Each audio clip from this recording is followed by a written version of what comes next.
தற்போதைய செய்தியை பார்த்து வருகிறோம்.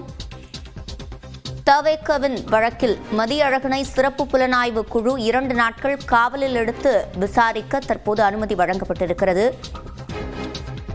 கரூர் கூட்ட நெரிசலில் 41 பேர் உயிரிழந்தது தொடர்பாக கைது செய்யப்பட்ட தவேகவை சேர்ந்த மதியழகனை தற்போது காவலில் எடுத்து விசாரிக்க அனுமதி வழங்கப்பட்டிருக்கிறது.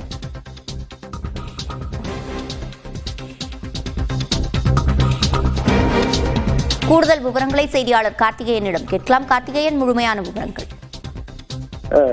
தவேக கரூர் மேற்கு மாவட்ட செயலாளராக இருந்த மதியழகன் தற்போது சிறையில் இருந்து வரும் நிலையில் அவருக்கு எஸ்ஐடி சிறப்பு புலனாய்வு குழுவினர் அவரை 5 நாட்கள் காவலில் எடுத்து விசாரிக்க மனு தாக்கல் செய்திருந்தது. தற்போது விசாரணை 1 மணி நேரம் விசாரணை முடிந்து அவருக்கு 2 நாள் கஸ்டடி, அதாவது எஸ்ஐடி சிறப்பு புலனாய்வு குழு விசாரிக்க 2 நாள் கஸ்டடி கொடுத்து நீதிபதி உத்தரவிட்டுள்ளார். குறிப்பாக கரூரில் கடந்த மாதம் 27ஆம் தேதி தமிழக வெற்றி கழகத்தின் மக்கள் சந்திப்பு பிரச்சாரத்தின் போது கூட்ட நெரிசல் ஏற்பட்டு 41 பேர் உயிரிழந்த சம்பவம் தொடர்பாக அவரை கைது செய்து நீதிமன்ற காவலில் திருச்சி சிறையில் இருந்து வரும் நிலையில் இன்று தற்போது அந்த வழக்கு சிறப்பு புலனாய்வு குழுக்கு மாற்றப்பட்டு ஐஜி அஸ்ரா கார்கே தலைமையிலான விசாரித்து வரும் நிலையில் இன்று அவரை மதியழகனை காவலில் எடுத்து விசாரிக்க, அதாவது 5 நாள் காவல் கேட்டு கஸ்டடி காவல் கேட்டு அவரை விசாரிக்க எஸ்ஐடி குழு நீதிமன்றத்தில் நாடியிருந்த நிலையில் தற்போது அரை மணி நேரத்திற்கு மேலாக அந்த விசாரணை விவாதங்கள் நடைபெற்றது. அப்போது இவர்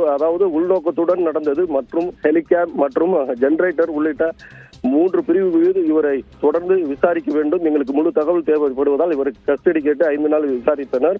ஆனால் அவருக்கு ஏற்கனவே உடல்நிலை சரியில்லாத காரணத்தால் ஏற்கனவே அவர் மருத்துவ சீட்டு ஏற்கனவே அந்த இடத்தில் சப்மிட் பண்ணி இவரை நீங்கள் 2 நாள் கஸ்டடியில் விசாரித்துக் கொள்ளலாம் என்று நீதிபதி தற்போது உத்தரவிட்டனால், மேலும் நீங்கள் தைரியமாக சொல்லுங்கள், உங்களுக்கு 2 நாட்களுக்கும் வீட்டிலிருந்து உணவு மற்றும் அனைத்து உதவிகளும் செய்வதற்கு நாங்கள் உறுதியாக இருக்கிறேன், தைரியமாக கூறுங்கள்.